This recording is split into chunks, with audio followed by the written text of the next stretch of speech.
Bueno, pues pendientes de Estados Unidos, pendientes también en este caso, bueno, pues de soslayo de Oriente Medio. Si os parece, vamos a mirar ya lo que sucede en el conflicto en Ucrania, después de la incursión en Kursk, después también de las declaraciones de Volodymyr Zelensky. Decía en el día de ayer, bueno, pues que es Putin el que no quiere la paz. Decía además que va a presentar un plan de paz tanto a Biden como a Kamala Harris, como posiblemente a Donald Trump. Rusia ha salido ya al paso y dice, bueno, pues que no sean las condiciones en estos momentos para realizar ningún tipo de conversación y que van a seguir adelante con su operación especial. Paco, por esto te quiero preguntar, ¿cómo de cerca o de lejos estamos de una negociación, también teniendo en cuenta, hablaba yo de la incursión de Kursk, también hemos conocido pues hace escasos días que Ucrania estaba detrás del sabotaje del Nord Stream? Claro, no parece el momento más propicio para negociar ahora mismo, claro.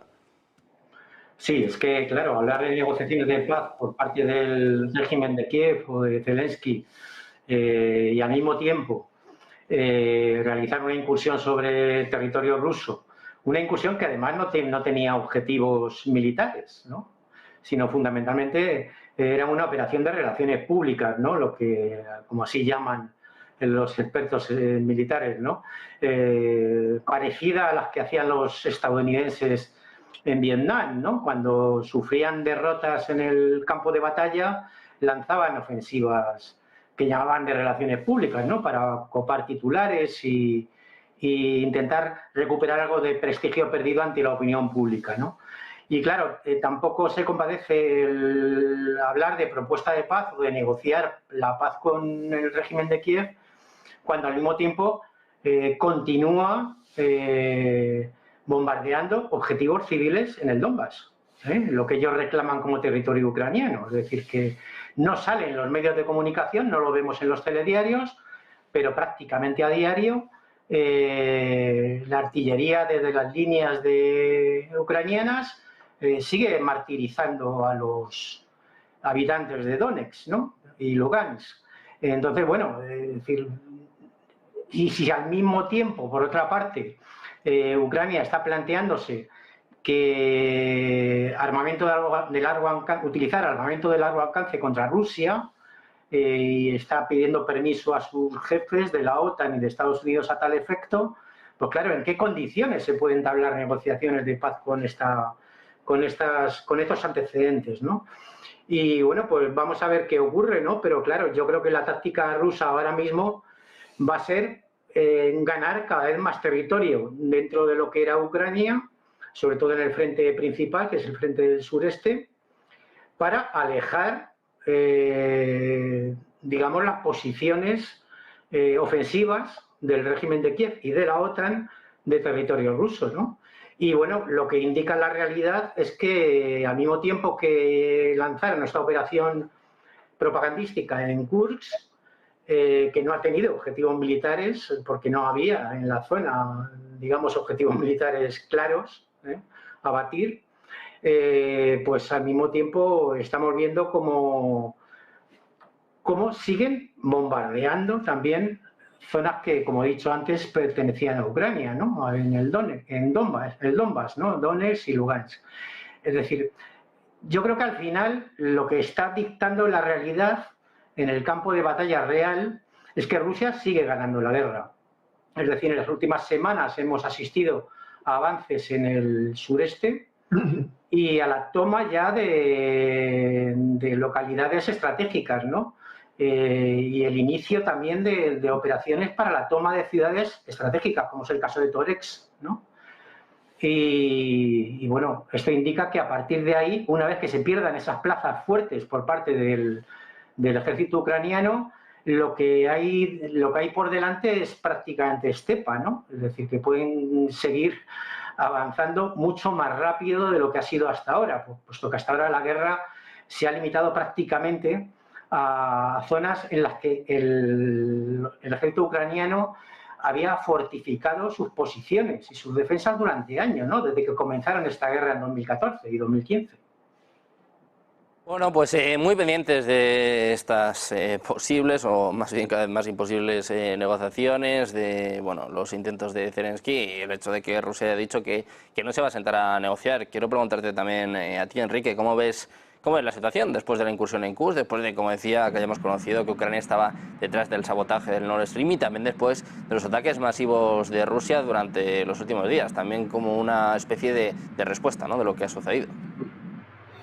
Bueno, pues empezábamos este mes de agosto con esa operación ucraniana intentando, según decían, tomar la central nuclear de Kursk e intercambiarla por la central nuclear de Energodar en la zona de Zaporozhye. No la central nuclear de Zaporozhye, de la ciudad, sino en Energodar, que esto en muchísimos medios de comunicación españoles se dedican, incluso en algunos que hacen luego de verificadores, y, en fin, señalaban la central nuclear de Energodar en Zaporozhye, en la ciudad. En fin, bueno, pues pensaban que rápidamente iban a tomar la central nuclear rusa en Kursk y así podrían sentar a Rusia a una mesa de negociaciones y hacer un cambio por otro, etcétera. Y lo que, bueno, parece que se sorprendieron algunos al darse cuenta de que un país con 17 millones de kilómetros cuadrados tampoco tiene mucho problema por darle a un país un puñadito de metros cuadrados. Temporalmente, evidentemente.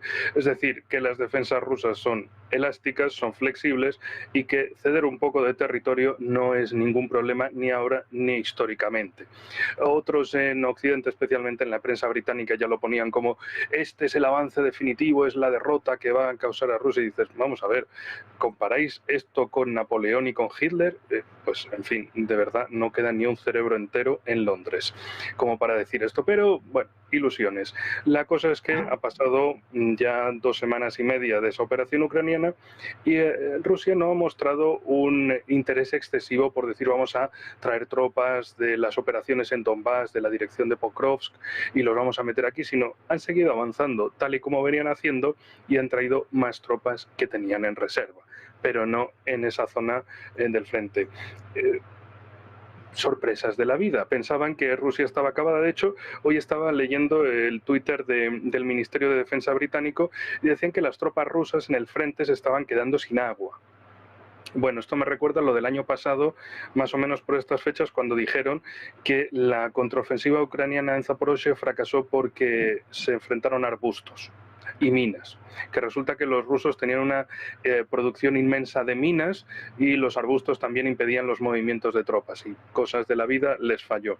En este caso, la operación, por un lado, recuerda a esa operación alemana de las Ardenas en invierno del 44 y por otro lado también, por algo reciente, recuerda a ese asalto hacia Krinky y otras zonas en la ribera sur del río Dnieper, en la parte final, intentando hacer cabezas de puente previendo una especie de desembarco de Normandía o algo parecido, por lo menos en sus cabezas así lo funcionaba, y Rusia no tuvo ningún problema en ceder un poquito de territorio para dejar que los ucranianos, que Zelensky siguiera ordenando el envío de miles y miles de infantes de marina ucranianos a tomar esa cabeza de playa, a mantenerla, mientras que los rusos simplemente la bombardeaban. Y cuando fue insostenible, los ucranianos se acabaron retirando y listo. En el caso de Kursk lo ven exactamente igual, que intenten lo que quieran, que metan todas las tropas que quieran, cuanto más tiempo vaya a pasar, más artillería y más bombas les van a caer del lado ruso, entonces no tienen ningún problema. Y por otro lado también, a lo mejor alguien se pensaba, o sea, a lo mejor, bueno, no, realmente parece que en Washington o en Kiev se creían su propia propaganda y se pensaban que por invadir un poco a Rusia ya le iban a generar un efecto dominó y se iba a hundir aquello, se iba a hundir el país, iba a haber una guerra civil e iban a ganar la guerra así como, no sé, entre la magia y la ciencia ficción. Pero resulta que no, y han conseguido el efecto contrario, que es que los rusos vean cómo los ucranianos les han invadido y justo todo eso que los ucranianos decían de los rusos eran exactamente lo que los ucranianos le están haciendo a los rusos, como asesinar civiles, bombardear casas, saquear edificios.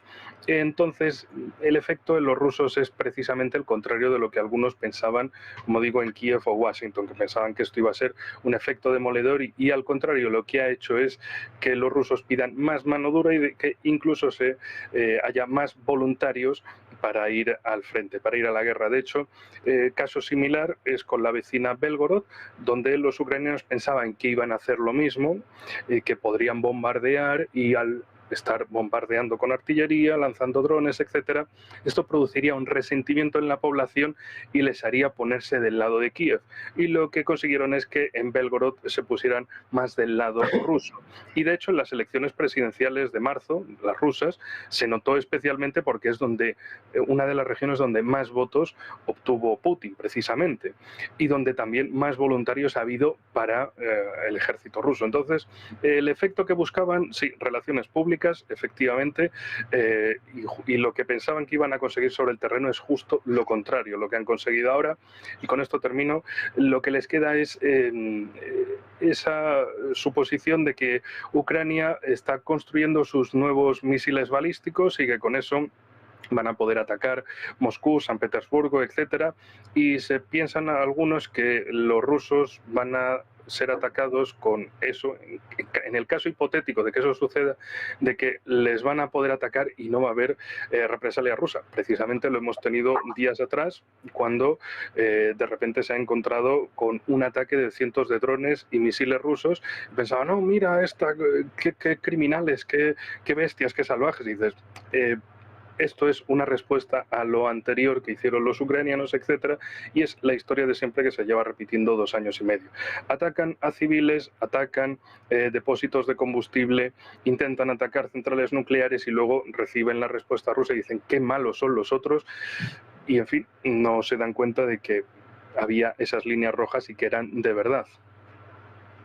Bueno, pues pendientes de las líneas rojas, del frente en Kursk, también de las negociaciones. Eduardo, quiero saber también cuál es tu opinión de, bueno, en qué punto está este conflicto, qué opciones hay de una negociación en estos momentos y también de una posible respuesta más dura por parte de Rusia.